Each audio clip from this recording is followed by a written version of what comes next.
புத்தியீனன்.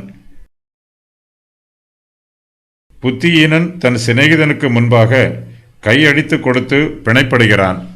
நம்முடைய வாழ்க்கையில் நாம் யாருக்கும் கடன் பட்டிருக்க கூடாது. அன்பினால் ஒருவருக்கொருவர் கடன் பட்டிருக்க வேண்டுமே அல்லாமல் வேறு கடன் எதுவும் நமக்கு இருக்கக்கூடாது.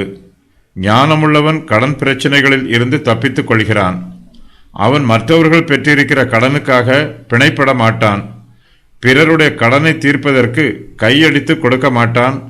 பிறருக்கு ஜாமீன் கொடுக்க மாட்டான். புத்தியீனனோ பிரச்சனைகளை விட்டு விலகாமல் அதை தேடி தன்னிடத்தில் சேர்த்து கொள்கிறான். அவன் தன் சிநேகிதனுக்கு முன்பாக கையெடுத்து கொடுத்து பிணைப்படுகிறான்.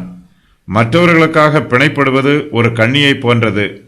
இதில் சிக்கிக்கொண்டால் விடுதலை பெறுவது சிரமம். மற்றவர்களுக்காக பிணைப்படுகிறவன் தன்னுடைய குடும்பத்தாருக்கு அநீதி செய்கிறான்.